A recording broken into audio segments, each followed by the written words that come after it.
차가운 대리석 바닥에서 올라오는 한기가 발끝부터 온몸으로 퍼져나가는 듯 했다. 한유라의 등골을 오싹하게 만든 것은 단순히 저택의 냉기 때문만은 아니었다. 거실 중앙, 거대하고 화려한 샹들리에 아래 놓인 식탁에 앉아있는 아버지, 한성그룹의 한 회장에게서 뿜어져 나오는 압도적인 위압감 때문이었다. 식탁 위에는 세상의 모든 진미가 차려져 있었지만 그 어떤 음식도 유라의 식욕을 돋우지 못했다. 음식의 향기 대신 숨막히는 침묵과 긴장감이 공기를 채우고 있었다. 내일 저녁 약속 잡았다. 마침내 한 회장이 입을 열었다. 그의 목소리는 낮고 조용했지만 그 안에 담긴 무게는 천둥과도 같았다. 부드러운 냅킨으로 입가를 닦는 그의 우아한 손짓과는 전혀 어울리지 않는 거역할 수 없는 명령의 음성이었다. 유라는 손에 쥔 포크를 조용히 내려놓았다. 쨍그랑 하고 날카로운 소리가 났다면 차라리 나았을 것이다. 하지만 포크는 소리 없이 부드러운 테이블 클로스 위로 미끄러졌다. 그녀는 고개를 들어 아버지를 정면으로 마주했다. 칠흑 같은 머리카락과 대조되는 새하얀 피부. 그 위에 또렷하게 자리 잡은 이목구비는 누가 보아도 감탄할 만한 미모였지만 지금 그녀의 아름다운 눈동자는 차가운 반항심이 서려 있었다. 무슨 약속 말인가요? 아버지, 그녀의 목소리는 떨림없이 침착했다. 하지만 그 침착함은 순종이 아닌 폭풍 전의 고요함과 같았다. 한 회장은 딸의 반응이 못마땅하다는 듯 미간을 살짝 찌푸렸다. 그는 언제나 그랬다. 자신의 말이 곧 법이고 가족들은 그 법을 따르는 백성들이어야 했다. 특히 막내딸 유라는 그의 가장 아름다운 소유물이자 가장 가치 있는 협상 카드였다. 퀀텀 리프의 그 젊은 대표 말이다. 너도 들어서 알겠지. 업계에 떠오르는 별, 아니 이미 태양이라고 불리는 인물이다. 그 사람과의 저녁 식사 자리다. 퀀텀 리프. 그 이름이 나오자마자 유라의 표정이 싸늘하게 굳었다. 최근 몇 년간 혜성처럼 나타나 정보기술 업계를 뒤흔들고 있는 신생기업. 그 대표는 철저하게 베일에 쌓여 있어 나이도 얼굴도 제대로 알려진 바가 없었다. 하지만 그가 이룬 성과만은 명확했다. 낡고 부패한 기존의 질서를 파괴하고 새로운 혁신으로 시장을 재편하고 있는 천재, 한성그룹 같은 거대 기업조차도 그들의 기술력 앞에서는 손을 내밀어야 할 처지였다. 사업적인 만남이라면 오빠들이나 전문 경영인들이 나가면 될 일 아닌가요? 왜 저까지... 유라야! 한 회장이 그녀의 말을 잘랐다. 그의 목소리에는 희미한 경고의 기운이 담겨 있었다. 옆에 앉아있던 유라의 어머니, 윤 여사가 불안한 눈빛으로 딸과 남편을 번갈아 보며 안절부절 못했다. 그녀는 평생을 남편의 그림자 속에서 사교계의 여왕으로 군림해왔지만 가정 내에서의 그녀의 권력은 바람 앞에 촛불과도 같았다. 이건 단순한 사업적인 만남이 아니다. 우리 한성과 퀀텀 리프의 미래가 걸린 일이야. 그리고 그 미래는 너에게 달려있다. 제게 달려있다니요, 아버지. 설마 또 그 낡아빠진 정략결혼 따위를 생각하고 계신 건 아니겠죠? 유라의 목소리에 날이 서기 시작했다. 그녀는 이런 상황을 수없이 겪어왔다. 재벌가의 아들들, 유력 정치인의 조카들. 그녀의 의사와는 상관없이 아버지의 사업적 필요에 따라 호출되고 평가받고 상품처럼 진열되었다. 하지만 이번만큼은 참을 수 없었다. 얼굴도 모르는 남자와 단지 그의 배경과 능력이 탐난다는 이유만으로 평생을 엮여야 한다는 사실이 구역질나게 느껴졌다. 한 회장은 헛웃음을 터뜨렸다. 낡아빠진 정략결혼 유라야. 세상은 네가 읽는 소설책처럼 낭만적이지 않아. 이건 생존의 문제다. 퀀텀 리프의 대표는 우리에게 먼저 손을 내밀었어. 한성그룹의 기술력과 자본, 그리고 우리 가문과의 결합을 원하고 있다. 그건 결합이 아니라 매매죠. 아버지는 지금 딸을 팔아넘겨서 회사의 미래를 사려는 거잖아요. 유라의 외침에 윤 여사가 기겁하며 그녀의 팔을 붙잡았다. 유라야, 아가, 제발 아버지 앞에서 무슨 말버릇이니. 하지만 유라는 어머니의 손을 뿌리쳤다. 그녀의 눈에는 뜨거운 눈물이 고였지만 결코 흘러내리지는 않았다. 그것은 슬픔의 눈물이 아니라 분노와 결심의 증거였다. 저는 인형이 아니에요. 아버지의 사업을 위한 장기짝도 아니고요. 제 인생은 제 거예요. 단 한 번도 제게 뭘 원하는지, 제 꿈이 무엇인지 물어보신 적 있으세요? 아버지가 원하는 건 그저 순종적인 딸, 아버지의 제국을 지키기 위한 예쁜 트로피뿐이었잖아요. 그녀의 말은 비수처럼 한 회장의 가슴에 박혔다. 그의 얼굴이 분노로 붉게 달아올랐다. 그는 자리에서 벌떡 일어섰다. 그의 거대한 그림자가 식탁을 넘어 유라를 덮쳤다. 건방진 건 네가 지금 누리고 있는 모든 것이 어디서 왔다고 생각하는 게냐. 이 집, 네가 입고 있는 옷, 네가 몰고 다니는 차, 전부 이 아비가 피땀 흘려 이룬 것들이다. 그런데 감히 내 앞에서 네 인생을 논해. 내 인생은 태어나는 순간부터 내 것이었다. 아니요, 유라는 물러서지 않고 소리쳤다. 그 모든 걸 버리면 되잖아요. 아버지의 돈과 이름 아래에서 숨 막혀 사느니. 차라리 아무것도 없이 내 두 발로 서서 살겠어요. 그게 제 인생이에요. 순간 거실에는 정막이 흘렀다.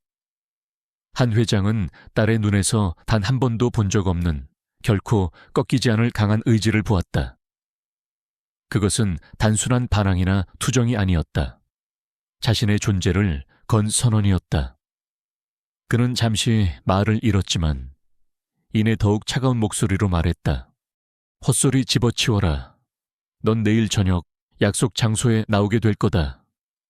네 발로 걸어오든 내 사람들에게 붙들려오든 결과는 똑같아.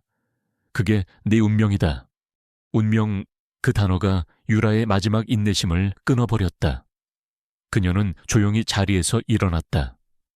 그리고는 믿을 수 없다는 듯 자신을 쳐다보는 어머니와 경멸과 분노가 뒤섞인 눈으로 자신을 내려다보는 아버지를 향해 차갑게 말했다. 제 운명은 제가 정해요. 아버지, 그 말을 끝으로 그녀는 뒤도 돌아보지 않고 거실을 나섰다. 윤 여사가 유라야, 어디 가니 하고 외쳤지만 그녀의 발걸음은 멈추지 않았다. 그녀는 자신의 방으로 올라가 가장 작은 여행 가방을 꺼냈다. 값비싼 보석이나 명품 옷 대신 평소에 아끼던 책 몇 권과 낡은 스케치북, 그리고 약간의 현금만을 챙겼다. 창밖으로 저택의 광활한 정원이 보였다. 완벽하게 관리된 나무들과 형형색색의 꽃들, 모든 것이 제자리에 있는 아름다운 감옥이었다.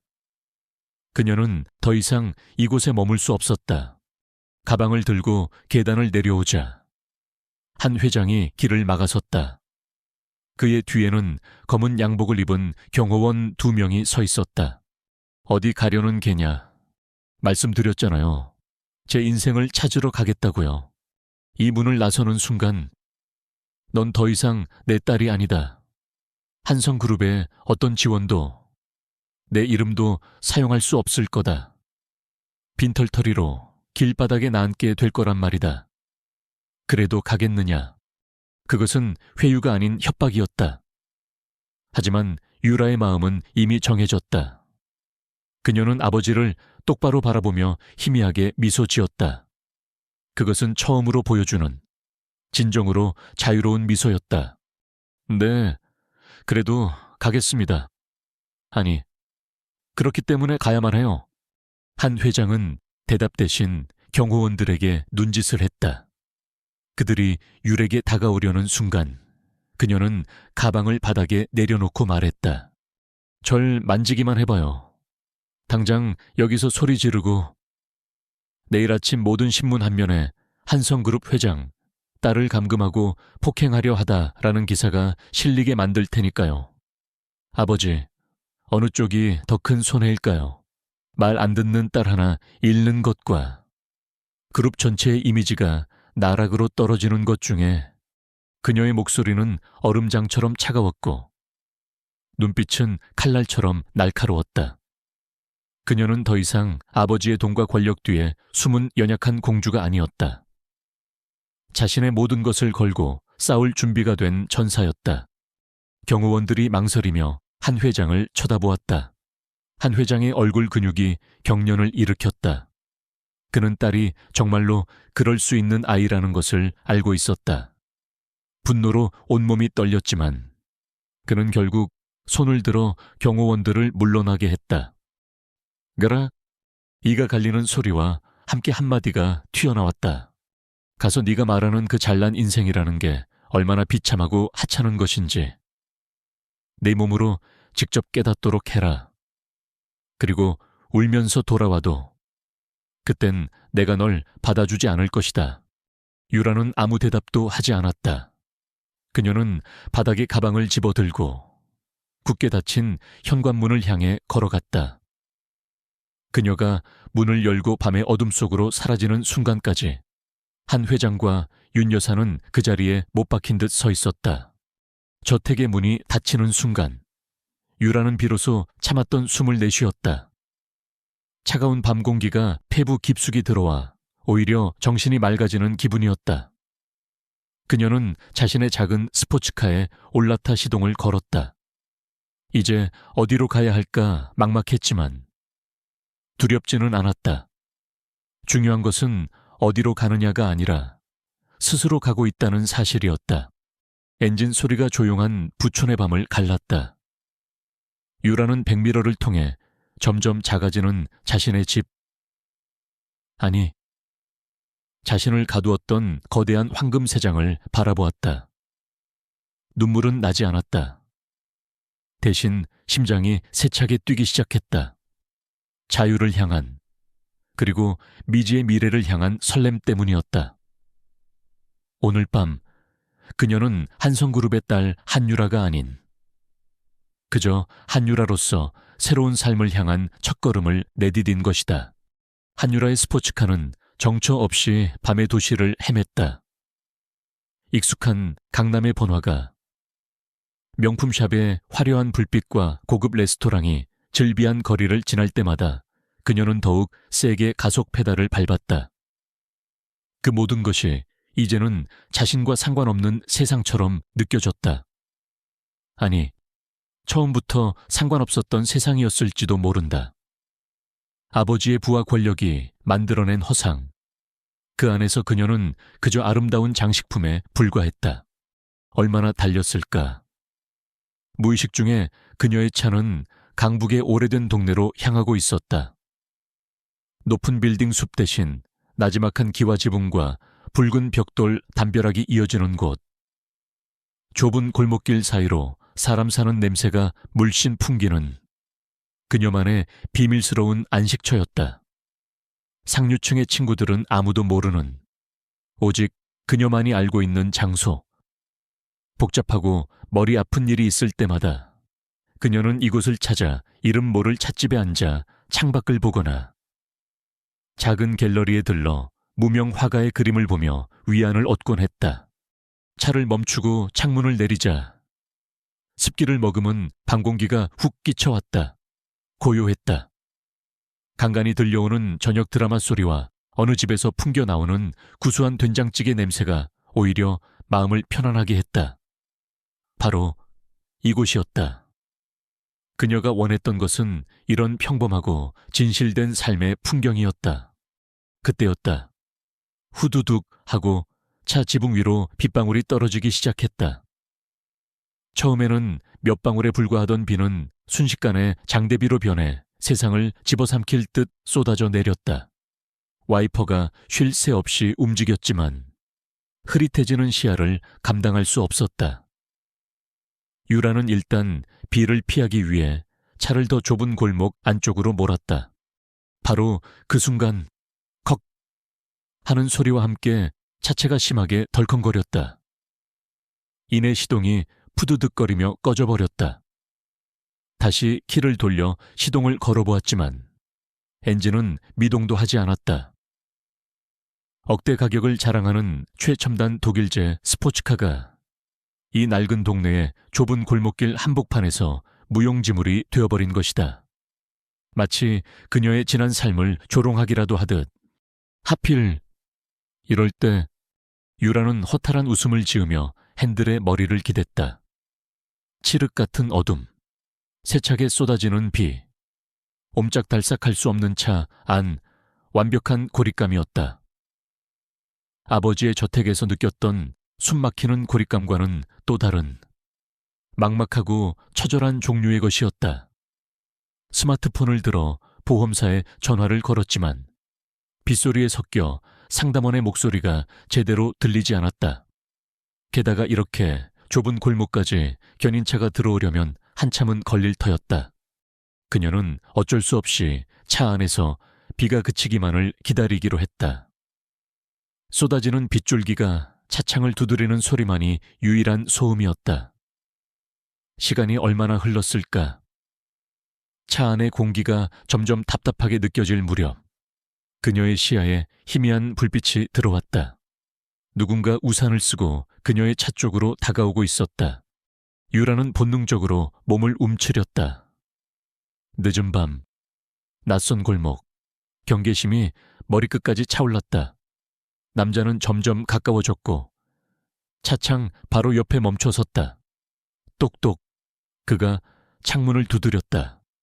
유라는 망설이다가 아주 조금 창문을 내렸다. 빗물이 차 안으로 튀어 들어왔다. 무슨 문제라도 있으신가요? 굵고 낮은 차분한 목소리였다. 우산 그림자에 가려 남자의 얼굴은 잘 보이지 않았지만 목소리에서는 어떤 위협적인 기운도 느껴지지 않았다. 차가 고장 났어요. 이런 비 속에서 곤란하시겠군요. 일단 비라도 피하시는 게 어떻습니까? 바로 저 앞에 제 작업실이 있습니다. 남자는 자신의 등 뒤를 가리켰다. 그의 손가락 끝에 골목 안쪽에 자리한 작은 가게의 간판이 보였다. 결고운 목공소, 따뜻한 노란색 불빛이 새어나오고 있었다. 유라는 잠시 망설였다. 낯선 남자를 따라 나서는 것은 위험한 일일 수 있었다. 하지만 언제 그칠지 모르는 비를 맞으며 차 안에 고립되어 있는 것 또한 현명한 선택은 아니었다. 그녀는 남자의 목소리에서 느껴지는 기묘한 안정감을 믿어보기로 했다. 네, 신세 좀 지겠습니다. 그녀가 문을 열고 나서자 남자는 말없이 자신의 우산을 그녀의 머리 위로 기울여 주었다. 차가운 빗줄기가 순식간에 막혔다. 그녀는 그제야 남자의 얼굴을 제대로 볼 수 있었다. 화려하지는 않지만 단정하고 선이 굵은 얼굴, 사려 깊어 보이는 눈빛. 그의 옷에는 희미하게 톱밥이 묻어 있었고 온몸에서는 상쾌한 나무 향기가 났다. 그의 이름은 강지훈이었다. 그는 자신을 목수라고 소개했다. 지훈의 안내를 받아 들어간 목공소는 온통 나무 세상이었다. 공간을 가득 채운 향긋한 나무 냄새와 벽에 가지런히 걸린 각종 공구들, 그리고 한쪽 구석에 놓인 아직 미완성인 듯한 거대한 원목 테이블. 모든 것이 정직하고 진실되게 느껴졌다. 유라가 살던 세계의 인공적인 화려함과는 정반대의 공간이었다. 일단 이걸로 좀 닦으세요. 지훈은 깨끗한 수건을 건네며 말했다. 유라는 감사 인사를 하고 젖은 머리카락과 옷을 닦았다. 지훈은 익숙한 듯 작은 주전자에 물을 올려 따뜻한 차를 내왔다. 김이 모락모락 피어오르는 찻잔을 두 손으로 감싸 쥐자 얼었던 몸과 마음이 조금씩 녹아내리는 기분이었다. 이런 늦은 시간에 죄송합니다. 유라가 말했다. 아닙니다. 마침 마무리 작업을 하고 있었습니다. 그것보다 차는 어떡하실 겁니까? 내일 아침에 정비사를 부르는 편이 나을 겁니다. 네? 그래야 할 것 같아요. 둘 사이에는 어색한 침묵이 흘렀다. 유라는 자신의 처지가 기가 막혔다. 집을 뛰쳐나온 지 몇 시간 만에 낯선 동네에서 차가 고장나고 생전 처음 보는 남자의 작업실에서 신세를 지고 있다니. 하지만 이상하게도 불안하지 않았다. 오히려 지훈의 과묵함과 작업실의 고요함이 그녀에게 기묘한 평온함을 주었다. 그는 그녀의 옷차림이나 고장난 고급차에 대해 아무것도 묻지 않았다. 마치 폭우 속에 길을 잃은 새를 잠시 거두어준 사람처럼 그는 그저 담담하게 자신의 공간을 내어줄 뿐이었다. 목공예를 하시는군요. 유라가 침묵을 깨고 물었다. 네, 가구를 만듭니다. 지훈은 자신의 손을 내려다보며 짧게 대답했다. 그의 손은 단단하고 투박했지만 섬세한 생명력을 지닌 예술가의 손이었다. 저 테이블, 멋지네요. 유라는 미완성의 원목 테이블을 가리켰다. 거칠게 다듬어진 표면 아래로 아름다운 나뭇결이 살아 숨 쉬는 듯했다. 호두나무입니다. 결이 아름다운 만큼 다루기 까다로운 녀석이죠. 그는 테이블에 대해 이야기할 때 처음으로 희미한 미소를 보였다. 나무를 대하는 그의 눈빛에는 깊은 애정과 존중이 담겨 있었다. 유라는 그 모습에 자신도 모르게 빠져들었다. 돈이나 권력이 아닌 자신이 사랑하는 일에 대해 이야기하는 남자의 얼굴은 그녀가 지금껏 한 번도 본 적 없는 종류의 것이었다. 비는 그칠 기미를 보이지 않았다. 지훈은 라디오를 작게 틀었다. 잔잔한 클래식 선율이 빗소리와 나무 향기와 어우러져 공간을 부드럽게 감쌌다. 유라는 차를 마시며 조용히 작업실을 둘러보았다. 선반 위에 놓인 작은 나무 조각상들, 설계 도면들, 그리고 벽에 붙어있는 숲 사진. 모든 것이 강지훈이라는 사람을 말해주고 있었다. 그는 세상의 소음에서 벗어나 자신만의 속도와 방식으로 세상을 만들어 나가는 사람이었다. 혹시 근처에 잠시 머물 곳이 있을까요? 호텔이라도. 유라가 조심스럽게 물었다. 차를 길에 버려두고 갈 수는 없는 노릇이었다. 지훈은 잠시 생각하더니 말했다. 이 근처에는 번듯한 호텔은 없습니다. 대신 저렴한 월세방은 몇 군데 있을 겁니다. 내일 아침까지 머물 곳이 필요하다면 제가 아는 부동산에 한번 연락해 볼 수 있습니다. 그의 제안은 지극히 실용적이고 담백했다. 어떤 흑심이나 불필요한 친절도 느껴지지 않았다. 유라는 고개를 끄덕였다. 지금 그녀에게 필요한 것은 화려한 호텔 스위트룸이 아니라 그저 하룻밤 안전하게 비를 피할 작은 공간이었다. 결국 지훈의 도움으로 유라는 목공소에서 멀지 않은 곳에 있는 작은 원룸을 당이 임대할 수 있었다. 비가 조금 잦아들자 지훈은 다시 우산을 들고 그녀를 그곳까지 바래다 주었다. 낡은 다세대 주택의 2층에 위치한 정말로 작고 소박한 방이었다. 고맙습니다. 정말 어떻게 감사드려야 할지 모르겠네요. 방문 앞에서 유라는 진심으로 고개를 숙였다. 별 말씀을요. 공영에 처한 사람을 돕는 건 당연한 일입니다. 지훈은 여전히 무심한 표정으로 말했다.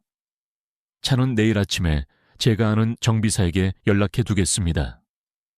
푹 쉬세요. 그는 그 말을 남기고 돌아섰다.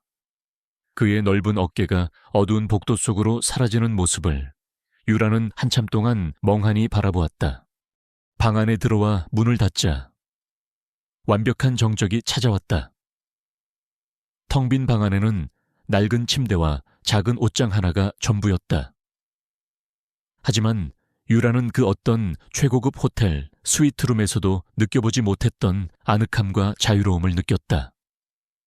오늘 밤 그녀는 아버지의 제국에서 완전히 벗어났다. 그리고 폭풍우 속에서 예상치 못한 한 남자와 만났다. 그 만남이 앞으로 자신의 인생을 어떻게 바꿔놓을지 그녀는 아직 알지 못했다. 다만 한 가지 확실한 것은 상쾌한 나무 향기와 빗소리, 그리고 따뜻했던 찻잔의 온기가 아주 오랫동안 잊히지 않을 것 같다는 예감이었다. 다음 날 아침 유라는 낯선 방에 삐걱거리는 침대에서 눈을 떴다. 창틈으로 새어 들어오는 아침 햇살이 방 안의 먼지를 반짝이게 했다. 한동안 그녀는 멍하니 천장을 바라보았다. 푹신한 구스다운 이불도, 버튼 하나로 열리는 자동 커튼도, 방 안을 가득 채우던 은은한 아로마 향기도 없었다.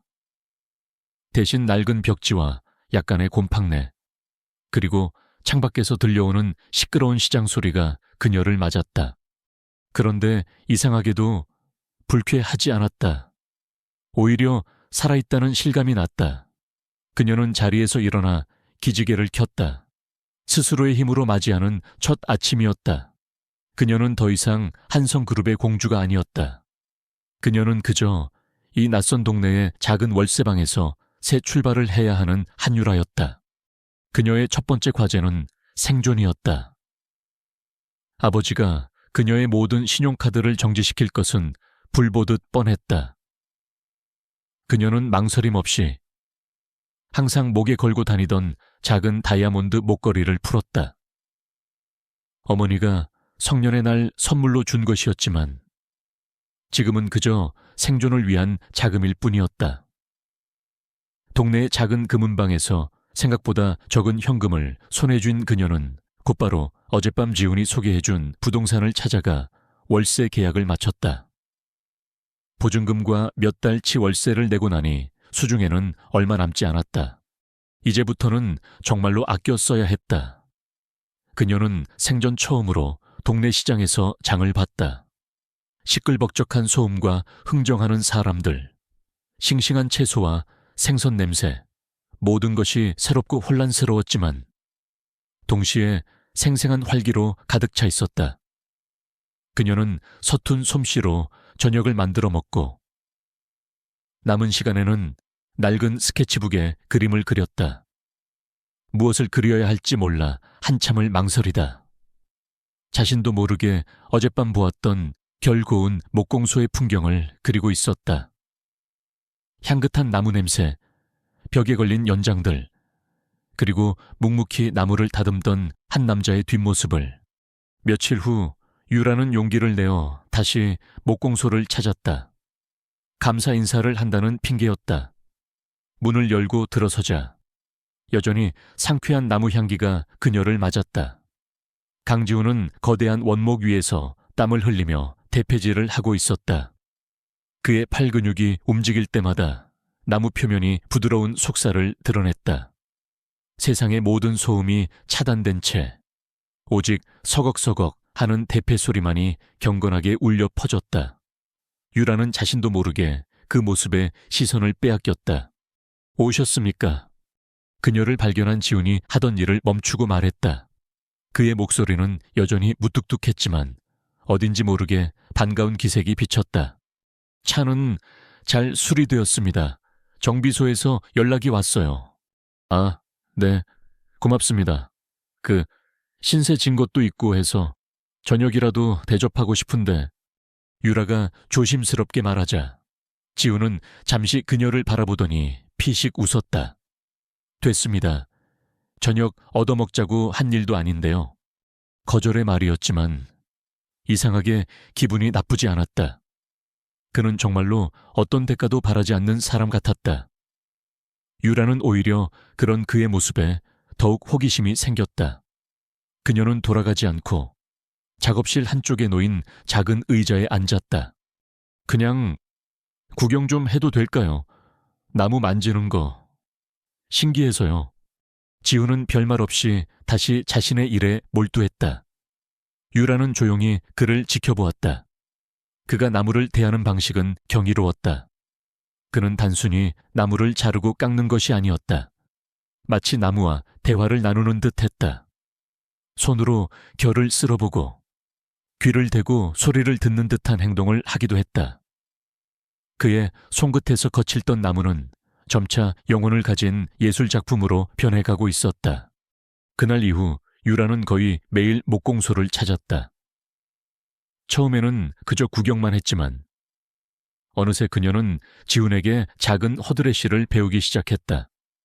바닥을 쓸고 작은 나무 조각들을 사포로 문지르는 일이었다. 지훈은 그녀에게 아무것도 묻지 않았다. 왜 집을 나왔는지, 원래 무슨 일을 하던 사람이었는지, 그는 그저 유라 씨라는 한 사람을 있는 그대로 받아들여 주었다. 그들의 대화는 주로 나무와 가구에 대한 것이었다. 이 나무는 참중나무입니다. 붉은 빛이 아름답지만 성질이 급해서 잘 뒤틀리죠. 충분한 시간을 주고 말려야만 제 모습을 찾습니다. 사람 같네요. 유라의 말에 지훈이 고개를 들어 그녀를 보았다. 겉은 화려하지만 속은 불안정해서 충분한 시간을 들여 스스로를 찾아야만 하는 그런 사람이요. 그녀는 자신의 이야기를 하고 있었다. 지훈은 그 의미를 알아차렸지만 더 이상 묻지 않고 다시 나무에 집중했다.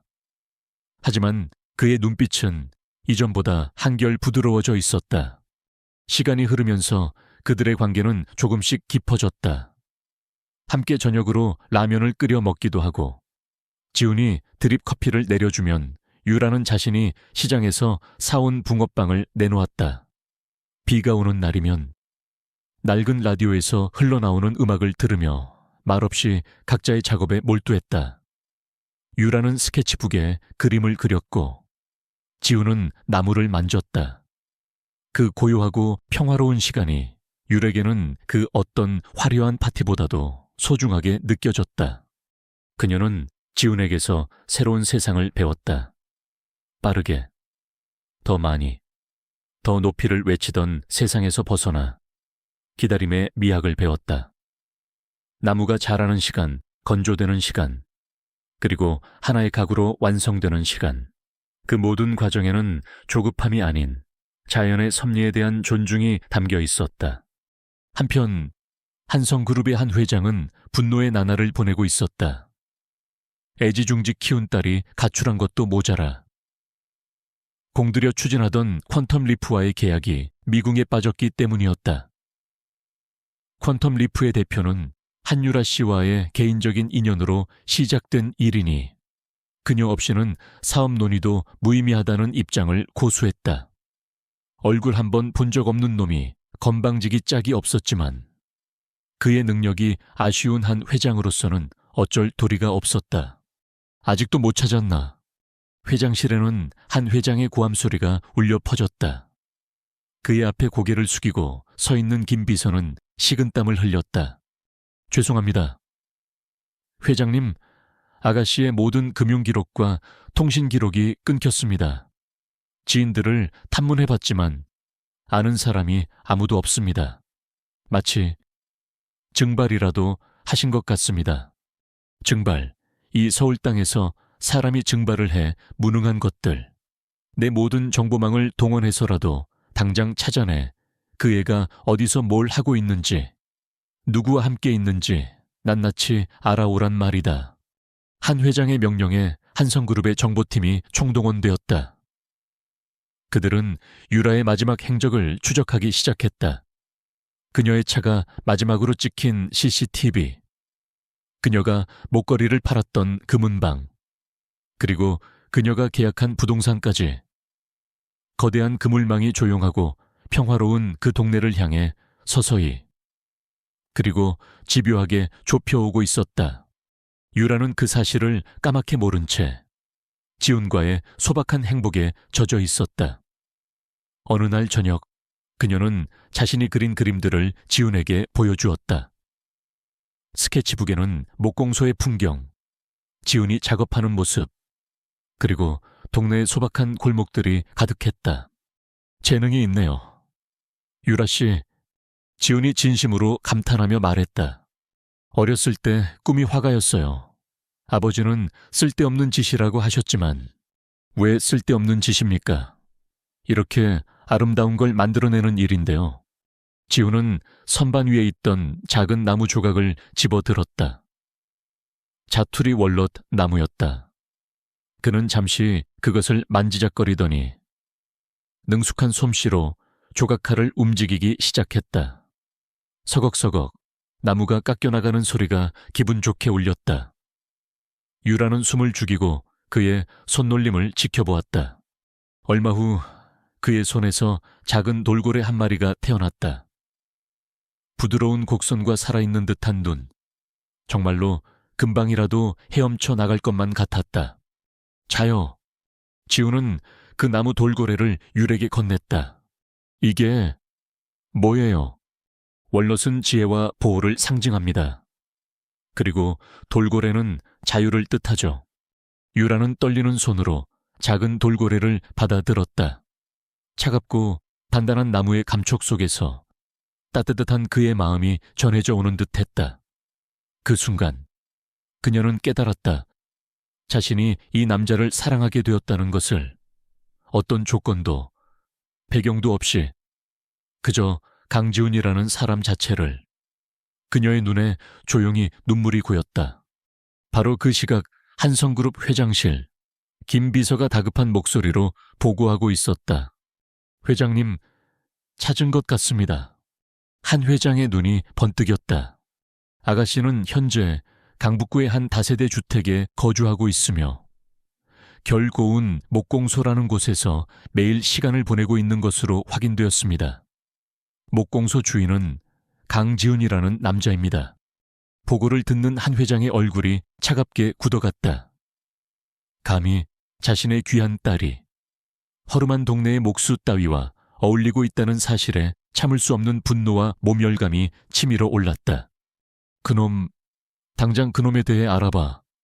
뼈대도 없는 근본 없는 놈이라면 내 딸 주변에서 깨끗이 치워버려야지. 유라가 나무 돌고래를 손에 쥔 채 작은 행복에 미소 짓고 있을 때 그녀의 평화로운 세계를 부수기 위한 거대한 폭풍이 바로 문 밖까지 다가오고 있었다. 평화는 유리처럼 깨어지기 쉬운 것이었다. 며칠 동안 유라와 지우는 마치 세상에 단둘만 존재하는 것처럼 그들만의 시간을 보냈다.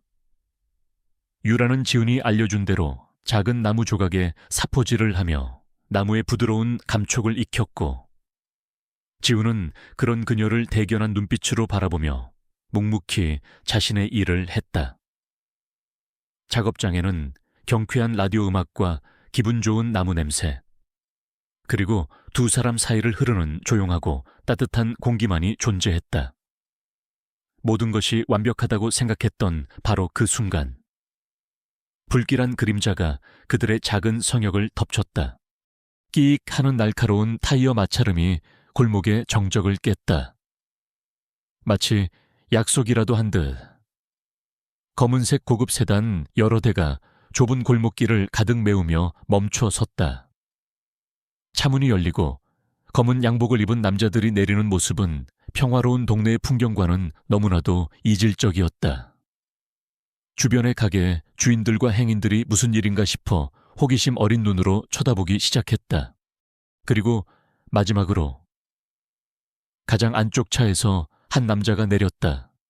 한성그룹의 한 회장이었다. 분노로 굳어진 그의 얼굴은 마치 폭풍을 예고하는 먹구름과도 같았다. 그는 한치의 망설임도 없이 결고운 목공소의 문을 거칠게 열어젖혔다. 한유라. 벼락 같은 고함 소리에 작업실의 공기가 순식간에 얼어붙었다. 사포질을 하던 유라의 손이 멈췄다. 그녀의 얼굴이 새하얗게 질렸다. 올 것이 왔다는 생각에 심장이 바닥으로 곤두박질치는 듯했다. 그녀의 앞에 지훈이 조용히 몸을 움직여 그녀를 가로막아 섰다. 그의 넓은 등이 거대한 산처럼 느껴졌다. 한 회장은 딸의 초라한 행색과 먼지투성이 작업장을 번갈아 보며 경멸적인 표정을 지었다. 꼴이 이게 뭐냐.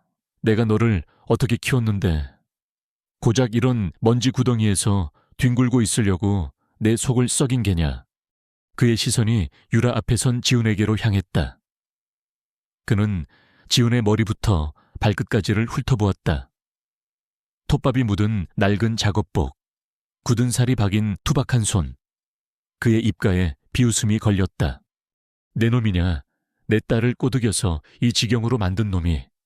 지우는 대답 대신 차분한 눈으로 한 회장을 마주볼 뿐이었다.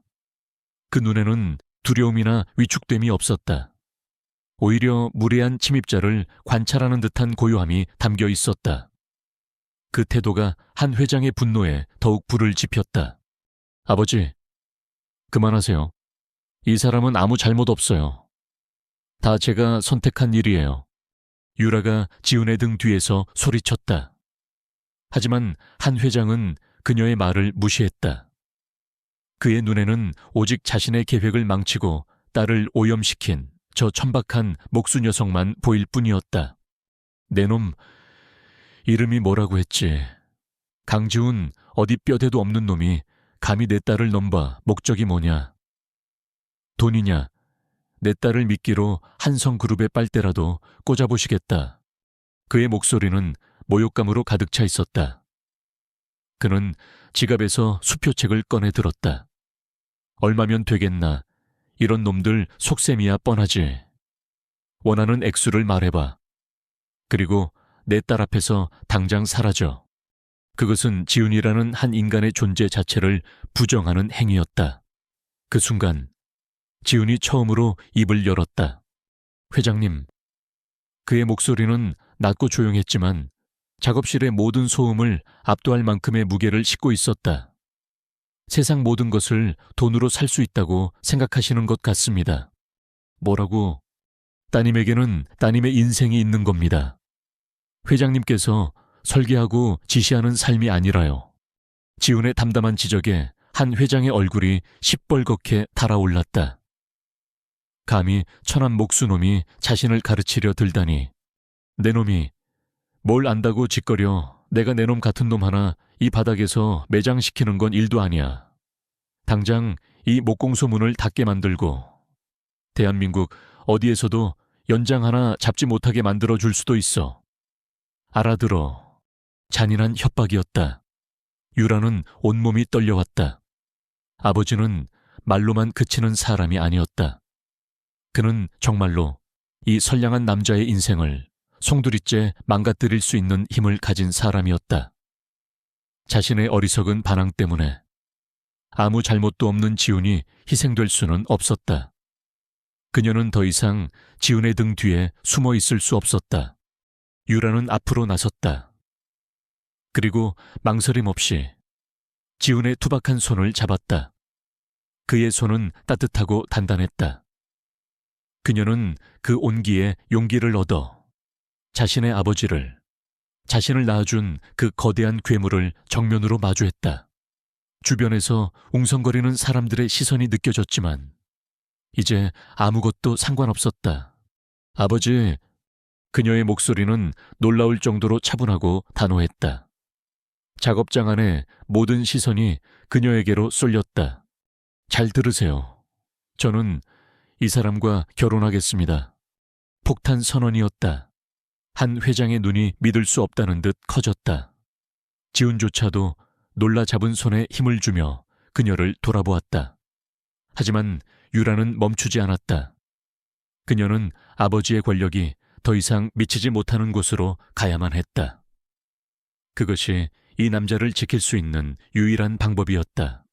오늘부로 저는 한성그룹의 딸이 아닙니다. 아버지의 딸도 아니고요. 그녀는 한자 모든 힘을 실어 말했다. 그러니 이 사람에게서 당장 손 떼세요. 이제 저희는 아버지와 아무 상관없는 사람들입니다.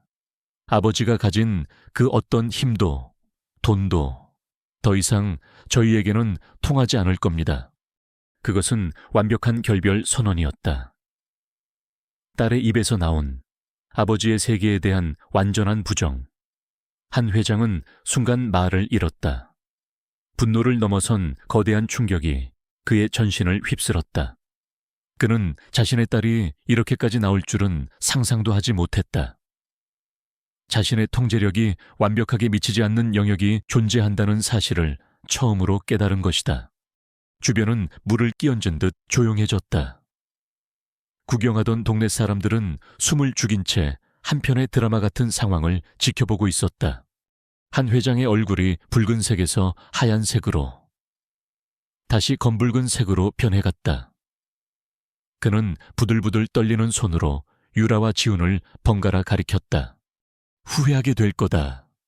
그의 목소리는 쇳소리처럼 갈라져 나왔다. 내년이 한 그 가짜는 선택을 뼈저리게 후회하게 만들어줄 테니 어디 한번 잘 살아봐라. 내 도움 없이. 길바닥에서 뒹굴면서 그 사랑이라는 게 얼마나 하찮은 것인지 직접 느껴보란 말이다. 그는 마지막 저주를 퍼붓고는 돌아섰다. 마치 패배한 장수처럼, 그는 자신의 부하들을 이끌고 왔을 때처럼 위압적으로, 하지만 어딘지 모르게 초라하게 목공소를 떠났다. 검은 세단들이 연기처럼 사라지고 나자 골목길에는 다시 어색한 정적이 찾아왔다. 폭풍이 지나간 자리, 유라와 지훈은 부서진 가구들 대신 보이지 않는 상처들로 어지러워진 작업실 한가운데에 서 있었다. 유라는 그제야 긴장이 풀리면서 몸이 가늘게 떨리기 시작했다. 그녀는 방금 자신의 모든 것을 버렸다. 가족, 부, 안정된 미래, 그 모든 것을 이 남자를 지키기 위해 내던졌다. 그때 지훈이 아무 말 없이 그녀의 손을 더욱 굳게 잡았다. 그리고 다른 한 손으로 그녀의 어깨를 부드럽게 감쌌다. 그의 행동에는 어떤 질문도 의심도 없었다. 오직 침묵으로 전하는 깊은 위로와 신뢰만이 담겨 있었다. 유라는 그의 품에 기대어 조용히 눈을 감았다. 자유의 대가는 혹독했다. 하지만 그녀는 혼자가 아니었다. 이제 그녀의 곁에는 세상의 모든 폭풍우를 함께 맞아줄 이 남자가 있었다. 그들의 진짜 이야기는 바로 지금부터 시작이었다. 폭풍이 지나간 후 목공소에는 며칠간 무거운 침묵이 흘렀다.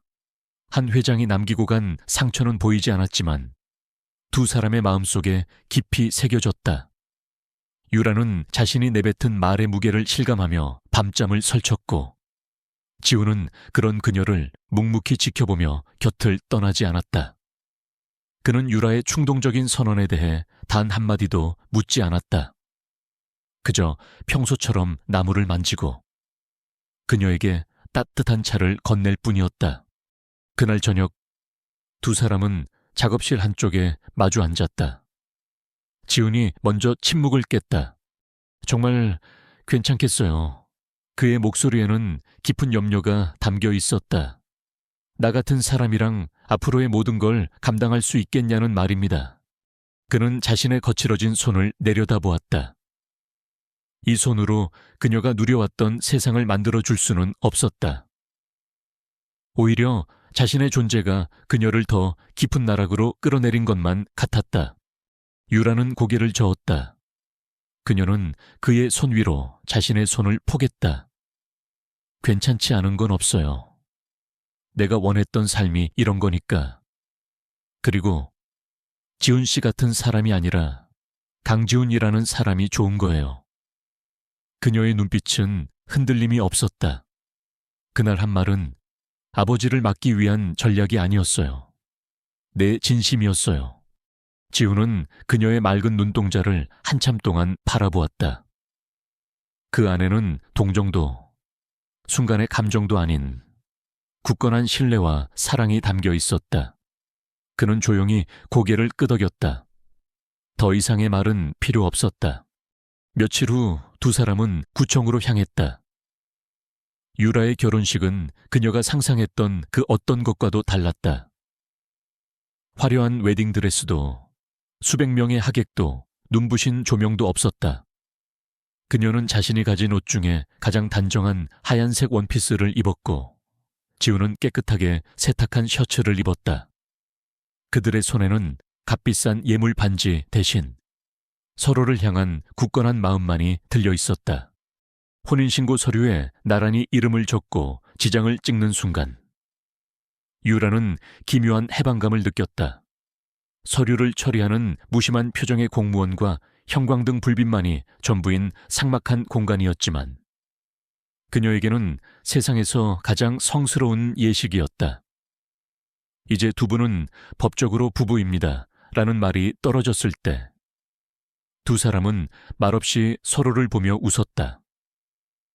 한성그룹의 딸 한유라가 죽고 강지훈의 아내 한유라가 태어나는 순간이었다. 그날 저녁 그들의 결혼을 축하하기 위한 작은 파티가 열렸다. 장소는 고급 호텔 레스토랑이 아닌 지훈의 목공소 근처에 있는 허름한 삼겹살집이었다.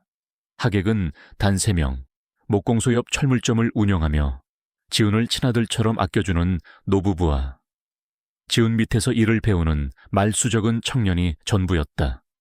처음에는 어색해하던 유라였지만 그들의 소박하고 따뜻한 환대에 금세 마음을 열었다. 철물점 아주머니는 유라의 손을 꼭 잡으며 우리 지훈이 장가 잘 갔네. 맘고생 심했지. 이제 다 잊고 행복하게만 살아. 라며 눈시울을 붉혔다. 아저씨는 말없이 소주잔을 채워주며 격려의 눈빛을 보냈다. 그들의 꾸밈없는 진심 앞에서 유라는 자신이 잃어버린 것들보다 더 소중한 것을 얻었음을 깨달았다. 지글지글 삼겹살 익는 소리와 함께 웃음소리가 오갔다. 유라는 생전 처음으로 소주를 마셨다. 쓴맛 뒤에 찾아오는 달콤함이 꼭 자신의 인생 같았다. 그녀는 지훈과 함께 웃고 어른들의 덕담에 고개를 숙이며 진짜 가족의 온기를 느꼈다. 그날 밤 두 사람은 지훈의 작은 아파트로 돌아왔다. 이제는 그들의 집이 된 공간이었다. 집 안은 온통 지훈이 직접 만든 가구들로 채워져 있었다. 견고한 원목 식탁, 편안한 흔들의자, 그리고 그녀가 목공소에서 처음 보았던 아름다운 결을 가진 호두나무 책장. 집은 작고 낡았지만 모든 물건에 그의 손길과 이야기가 담겨 있어 따뜻하고 아늑했다. 본격적인 결혼 생활이 시작되었다. 유에게는 모든 것이 도전이었다. 아침 일찍 일어나 밥을 짓고 끙끙대며 빨래를 하고 시장에서 흥정하며 생활비를 아껴야 했다. 한 번은 된장찌개를 끓이다 냄비를 태워 먹어 집안을 온통 연기로 채우기도 했고 서툰 칼질에 손을 베어 지훈을 놀라게 하기도 했다. 하지만 그녀는 그 모든 과정을 피하지 않았다. 오히려 즐겼다. 자신이 만든 서툰 음식을 지훈이 맛있게 먹어줄 때, 함께 장을 보고 돌아오는 길에 손을 잡을 때, 늦은 밤 작업장에서 돌아온 그를 위해 따뜻한 물을 받아줄 때 그녀는 살아있음을 느꼈다. 더 이상 누군가에게 보여주기 위한 삶이 아닌 오직 두 사람을 위한 진짜 삶이었다. 지훈은 말로 사랑을 표현하는 사람은 아니었다. 대신 그는 행동으로 보여주었다. 유라가 잠든 새벽에 일어나 조용히 집안을 청소해 놓기도 하고 그녀가 스케치북에 그림 그리는 것을 좋아한다는 것을 알고는 작은 이젤을 만들어주기도 했다. 유라가 부엌에서 손을 베었을 때 그는 자신의 소중한 나무를 다루듯 조심스럽고 정성스럽게 그녀의 상처를 치료해 주었다. 그의 무심한 듯 다정한 배려 속에서 유라는 깊은 안정감을 느꼈다. 어느 날 밤, 잠 못 이루는 유라가 조용히 물었다. 후회 안 해요. 나 때문에 많은 게 복잡해졌잖아요. 지훈은 어둠 속에서 그녀를 끌어안았다. 그의 단단한 팔이 그녀를 감쌌다. 그런 생각할 시간에 내일 아침은 뭘 먹을지나 생각해요. 그의 목소리는 낮고 부드러웠다. 당신을 만난 게 내 인생 최고의 행운인데 후회를 왜 합니까? 그 한마디에 유라의 모든 불안이 눈 녹듯 사라졌다. 그들의 삶은 가난했지만 결코 비참하지 않았다. 오히려 그들은 그 안에서 풍요로움을 발견했다. 함께 저녁을 먹으며 하루 동안 있었던 일을 이야기하는 시간. 주말에 손을 잡고 동네 공원을 산책하는 시간. 작은 텔레비전으로 낡은 영화를 보며 웃는 시간. 그 모든 소박한 순간들이 모여 그들의 사랑을 더욱 단단하게 만들었다. 유라는 침대 머리맡에 지훈이 만들어준 작은 나무 돌고래를 놓아두었다. 매일 밤 그녀는 그것을 보며 자신의 선택이 틀리지 않았음을 되새겼다. 그녀는 자유를 얻었고 그 자유 속에서 진짜 사랑을 찾았다. 그렇게 시간은 흘러갔다. 세상은 그들을 잊은 듯 고요했다. 하지만 유라와 지훈은 알지 못했다. 그들의 평화로운 일상 아래에서 그들의 운명을 송두리째 뒤흔들 거대한 진실이 마치 휴화산처럼 조용히 때를 기다리고 있다는 것을. 그 진실의 폭발은 그들이 가장 행복하다고 믿는 바로 그 순간에 시작될 예정이었다. 유라와 지훈이 그들의 작은 행복을 가꾸어가는 동안 한성그룹의 한 회장은 지옥 같은 나날을 보내고 있었다. 퀀텀 리프와의 계약은 완전히 교착 상태에 빠졌다. 그 천재 CEO라는 자는 요지부동이었다. 한 회장이 온갖 인맥을 동원해 압력을 넣으려 해도 그는 안개처럼 잡히지 않았다. 오히려 시장에서는 한성그룹이 새로운 기술 흐름을 놓치고 있다는 소문이 돌기 시작했고 주가는 위태롭게 흔들렸다. 평생을 승리자로 살아온 한 회장에게 이것은 참을 수 없는 굴욕이었다. 도대체 왜 그놈은 율에게 집착하는 거냔 말이다. 그는 몇 번이고 책상을 내리치며 고함을 질렀다. 그의 아내 윤 여사는 곁에서 불안한 얼굴로 그를 지켜볼 뿐이었다. 그녀 역시 사교계에서 위신이 말이 아니었다. 막내딸이 듣도 보도 못한 목수놈과 야반도주했다는 소문이 흉흉하게 퍼져나가고 있었다. 결국 한 회장은 마지막 자존심을 버리기로 했다. 그는 퀀텀 리프 측에 정식으로 면담을 요청했다. 딸 문제에 대해 사과하고 어떻게든 계약을 되돌려놓기 위해서였다. 며칠간의 침묵 끝에 퀀텀 리프로부터 답장이 왔다. 단 한 줄의 문장이었다. 회장님과 사모님, 두 분만 지정된 시간에 본사로 오십시오. 그것은 초대라기보다는 소환에 가까웠다. 하지만 한 회장에게는 선택의 여지가 없었다. 약속 당일 한 회장 부부는 무거운 마음으로 차에 올랐다. 퀀텀 리프의 본사는 상암동 디지털 미디어 시티의 중심부에 있었다. 주변의 다른 건물들을 압도하는 거대한 유리와 강철로 이루어진 최첨단 건축물이었다. 건물 전체가 마치 하나의 거대한 예술작품처럼 차갑고 지적인 아름다움을 뿜어내고 있었다. 그 위용 앞에서 한 회장은 난생 처음으로 자신이 작아지는 듯한 기분을 느꼈다. 안내를 받아 들어간 최상층의 회의실은 숨이 막힐 정도로 미니멀했다. 한쪽 벽면 전체가 통유리로 되어 있어 서울의 정형이 파노라마처럼 펼쳐졌다. 가구라고는 거대한 원목 테이블과 의자 몇 개가 전부였지만 그 하나하나가 범상치 않은 디자인과 품질을 자랑했다. 한 회장은 저 테이블이 자신이 아는 그 어떤 명품 브랜드의 것보다도 비싸고 희귀한 것임을 한눈에 알아보았다. 여보, 이따가 그 대표라는 사람 만나면 무조건 고개 숙여요. 유라가 철이 없어서 그랬다고 우리가 대신 사죄한다고 빌어요. 어떻게든 이 계약만 성사시키면. 윤 여사가 초조하게 속삭였다. 한 회장은 대답 대신 마른 침을 삼켰다. 이 방의 공기는 사람을 압도하는 힘이 있었다. 돈과 권력의 정점에 서 있다고 자부해온 그였지만 이곳의 주인 앞에서는 자신이 한 수 아래라는 것을 본능적으로 느끼고 있었다. 얼마나 지났을까? 회의실 문이 소리 없이 열리고 비서로 보이는 젊은 여성이 정중하게 말했다. 대표님, 들어오십니다. 한 회장 부부는 반사적으로 자리에서 일어섰다. 심장이 세차게 뛰기 시작했다. 드디어 베일에 쌓인 그 남자가 모습을 드러내는 순간이었다. 문 밖에서 한 남자의 실루엣이 보였다. 훤칠한 키, 딱 벌어진 어깨. 그는 값비싼 명품 정장이 아닌 몸에 완벽하게 맞는 짙은 회색의 맞춤 정장을 입고 있었다. 그의 발걸음 소리는 조용했지만 그가 내딛는 한 걸음 한 걸음에 공간 전체가 조용해지는 듯한 권위가 실려 있었다. 그리고 마침내 그가 회의실의 밝은 조명 아래로 들어섰다. 그 순간 한 회장과 윤 여사의 시간은 멈췄다. 그들의 눈앞에 서 있는 남자는, 그들이 그토록 찾아 헤매던 천재 CEO는 바로 강지훈이었다. 그들의 딸을 꼬드겼다고 경멸하고 돈으로 사서 치워버리려 했던 허름한 작업복 차림에 그 가난한 목수.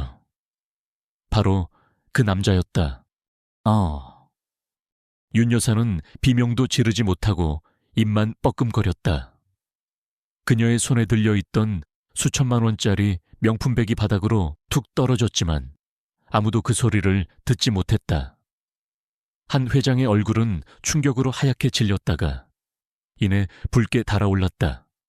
그는 자신의 눈을 의심하며 몇 번이고 눈을 비볐다. 하지만 변하는 것은 없었다. 강지훈은 여전히 그 자리에 서 있었다. 하지만 그는 더 이상 그들이 알던 그 남자가 아니었다. 그의 눈빛은 목수일 때의 온화함을 넘어 모든 것을 꿰뚫어 보는 듯한 날카로운 지성으로 빛나고 있었다. 그의 자세는 조금의 흐트러짐도 없이 자신감으로 가득 차 있었다. 그는 두 사람의 충격을 즐기기라도 하듯 잠시 동안 아무 말도 하지 않았다. 그 침묵이 그 어떤 비난보다도 더 고통스럽게 두 사람을 짓눌렀다. 마침내 지훈이 입을 열었다. 그의 목소리는 여전히 낮고 차분했지만 그 안에는 거스를 수 없는 힘이 담겨 있었다. 한 회장님, 윤 여사님, 여기까지 오시느라 고생 많으셨습니다. 지극히 정중한 말투. 그러나 그 말투는 칼날이 되어 두 사람의 심장을 도려내는 듯했다. 어떻게, 네가 왜 여기? 한 회장이 겨우 목소리를 쥐어짰다. 지훈은 회의실 창가로 천천히 걸어가 서울의 정영을 내려다보며 말했다.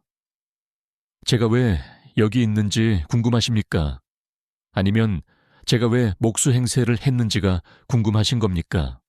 그는 몸을 돌려 두 사람을 정면으로 마주했다. 회장님께서 따님을 상품으로 여기듯 세상의 많은 사람들이 저를 제 이름이나 회사가 아닌 돈과 권력으로만 봅니다. 저는 그게 지긋지긋했습니다. 그래서 사람을 한번 시험해보고 싶었습니다. 제 배경을 모두 지웠을 때 과연 나라는 사람 자체를 봐줄 수 있는 진실한 사람이 존재하는지. 그의 시선이 한 회장에게 향했다. 그러던 중 한유라 씨에 대한 이야기를 들었습니다. 아름답지만 아버지의 뜻에 굴하지 않는 강한 자의식을 가진 사람이라고요. 흥미가 생겼습니다. 그래서 제안을 한 겁니다. 한성그룹과의 기술 제휴, 그리고 회장님의 따님과의 만남을요. 그의 말 한마디 한마디에 모든 퍼즐 조각이 맞춰졌다. 한 회장 부부는 자신들이 거대한 연극의 주인공이었다는 사실을 깨달았다. 그 모든 것이 시험이었단 말이냐? 그렇습니다. 지훈은 차갑게 단언했다. 유라 씨를 위한 시험이었고 동시에 두 분을 위한 시험이었습니다. 그는 다시 두 사람에게로 시선을 옮겼다. 그의 눈에는 경멸이나 분노 대신 차가운 연민이 담겨 있었다. 결과는 보시다시피 따님은 시험에 통과했습니다. 그녀는 저의 돈이나 지위가 아닌 가난한 목수 강지훈을 선택했으니까요. 하지만 두 분은 아니군요. 그의 마지막 말은 사형 선고와도 같았다. 한 회장은 다리에 힘이 풀려 의자에 주저앉았다. 윤 여사는 그제야 참았던 울음을 터뜨렸다. 하지만 그것은 참회의 눈물이 아닌 모든 것을 잃어버린 자의 비참한 절규였다. 그들은 자신들의 편견과 오만함 때문에 황금알을 낳는 거위의 배를 스스로 갈라버린 것이다. 세상에서 가장 뛰어난 사위를 제 발로 걷어차고 딸의 행복을 산산조각냈다. 지훈은 더 이상 그들에게 관심을 두지 않았다. 이제 볼 일은 끝난 것 같으니 이만 가보셔도 좋습니다. 그는 비서를 향해 눈짓했다. 두 분 잘 모셔다 드려라. 그리고 그는 마지막으로 한마디를 덧붙였다. 그 말은 무너져 내린 두 사람의 가슴에 박힌 마지막 비수였다. 아, 그리고 유라 씨는 제가 평생 잘 보살피겠습니다. 두 분께서 주지 못했던 진짜 행복을 제가 찾아줄 겁니다. 그 말을 끝으로 지우는 다시 창밖으로 시선을 돌렸다.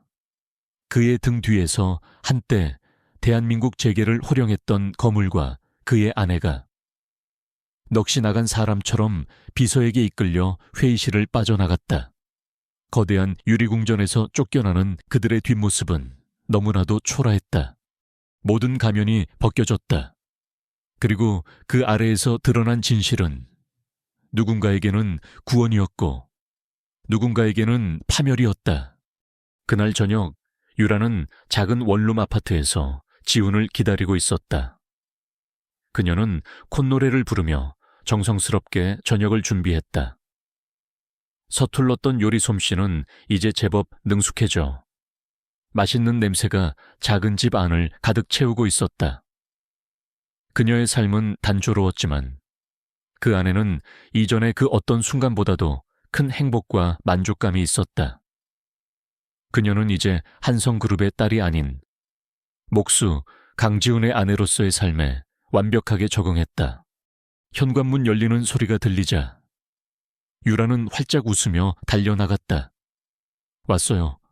오늘따라 늦었네요. 배고프죠? 하지만 그녀의 미소는 현관에 서 있는 남자의 모습을 보고 그대로 굳어버렸다. 늘 톱밥 묻은 작업복 차림이던 지훈이 머리부터 발끝까지 완벽하게 재단된 최고급 정장을 입고 있었다. 그의 머리는 단정하게 손질되어 있었고 평소에 온화한 분위기 대신 다가가기 힘든 카리스마와 무게감이 느껴졌다. 그는 더 이상 그녀가 알던 동네 목수가 아니었다. 지훈 씨, 그 옷은 뭐예요? 어디 중요한 데 다녀와요. 유라의 목소리에 당혹감이 묻어났다. 지훈은 대답 대신 조용히 집 안으로 들어와 문을 닫았다.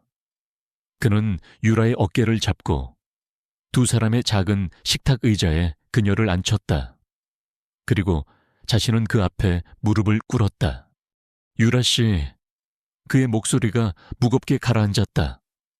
할 말이 있어요. 처음부터, 전부 다 그날 밤 지훈은 모든 것을 털어놓았다. 자신이 퀀텀 리프의 대표라는 사실, 부와 지위에 진저리가 나 진실한 사람을 찾고 싶었다는 것, 그리고 그녀의 이야기를 듣고 하나의 시험을 계획했다는 것까지.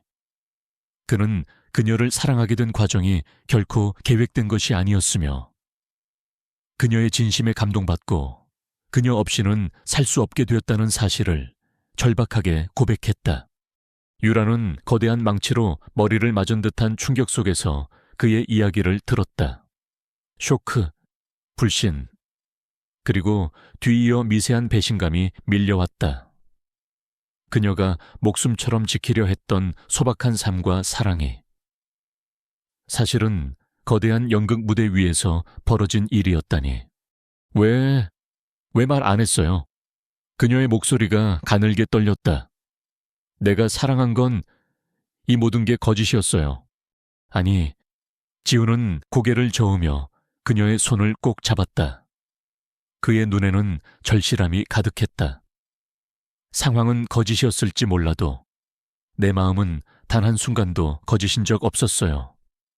당신이 내민 따뜻한 커피 한 잔, 서툰 솜씨로 차려준 저녁, 나를 지키기 위해 아버지 앞에서 모든 걸 버렸던 당신의 용기. 그 모든 순간에 나는 당신을 사랑했어. 가난한 목수 강지훈으로서 진심으로. 그의 진심 어린 고백에 유라의 마음이 흔들렸다. 그녀는 그와의 모든 순간을 떠올렸다. 함께 라면을 끓여 먹던 밤, 나무 돌고래를 건네주던 그의 수줍은 미소, 그리고 폭풍우가 몰아치던 날 자신을 감싸주던 그의 단단한 품. 그 감정들은 진짜였다. 너무나도 생생하고 따뜻했다. 상황이 어떻든 그들이 나눈 사랑의 본질은 변하지 않았다. 그녀의 눈에서 뜨거운 눈물이 흘러내렸다. 그것은 배신감의 눈물이 아니라 모든 것을 이해하고 받아들이는 용서의 눈물이었다.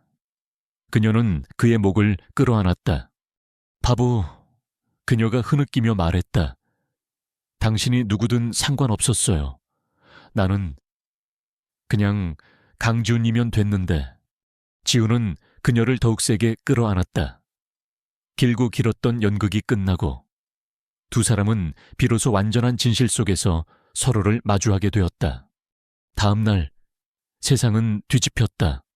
한성그룹과 퀀텀리프의 계약 무산 소식과 함께 퀀텀리프의 베일에 쌓여있던 대표가 사실은 한성그룹 회장의 쫓겨난 사위였다는 사실이 암암리에 퍼져나갔다. 한성그룹의 주가는 폭락했고 한 회장은 평생 쌓아온 명성과 자존심에 회복 불가능한 타격을 입었다. 며칠 후 그는 모든 경영에서 손을 떼고 두문불출했다. 가끔 유렉에 연락이 왔지만 예전의 호통 대신 힘없는 목소리로 안부를 묻는 것이 전부였다. 용서를 구하지도 돌아오라고 말하지도 못했다. 그들은 자신들의 오만이 어떤 결과를 낳았는지 뼈저리게 깨달은 것이다. 유라와 지훈의 삶에도 변화가 찾아왔다. 그들은 작은 원룸을 떠나 도시 외곽의 한적한 집으로 이사했다. 집은 넓고 현대적이었지만 그 안은 지훈이 직접 만든 원목 가구들과 유라의 그림들로 채워져 따뜻한 온기가 흘렀다. 유라는 처음에는 그의 부에 적응하기 힘들어했다. 난 퀀텀리프의 대표 사모님 같은 건 하고 싶지 않아요. 난 그냥 당신의 아내이고 싶어요. 그러자 지훈은 그녀를 데리고 한 장소로 갔다. 그들의 모든 것이 시작되었던 곳. 결고운 목공소였다. 그는 여전히 그곳을 처분하지 않고 그대로 간직하고 있었다.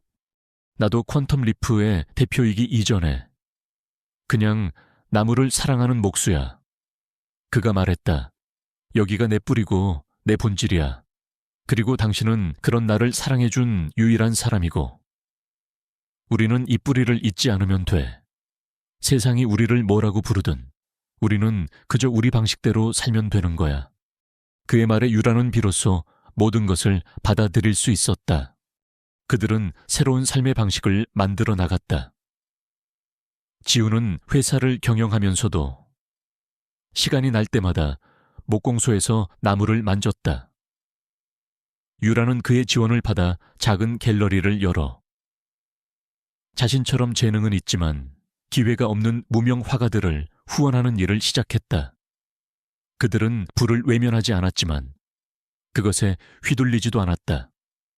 대신 그 힘을 더 가치 있는 일을 위해 사용했다. 가끔은 일부러 허름한 식당에 가서 소주를 마시며 그들의 시작을 추억하기도 했다. 어느 맑은 봄날, 유라와 지훈은 오랜만에 목공소를 찾았다. 햇살이 창문을 통해 들어와 작업실 안의 먼지들을 황금빛으로 물들이고 있었다. 지훈은 익숙하게 대패를 집어들었고 유라는 스케치북을 펼쳤다. 상쾌한 나무 냄새와 서걱거리는 대패 소리. 모든 것이 처음 만났던 그날과 같았다. 유라는 나무에 집중하는 지훈의 옆모습을 그리다 말고 조용히 입을 열었다. 참 신기하죠. 내 인생 최악의 날이 결국 최고의 날이 되었으니 지훈이 하던 일을 멈추고 그녀를 돌아보았다. 그의 눈에 따스한 미소가 번졌다. 그러게 어쩌면 우리의 만남은 정말 운명이었나 봐. 그는 유렉에 다가가 그녀의 이마에 부드럽게 입을 맞췄다. 그녀는 눈을 감고 그 순간을 느꼈다.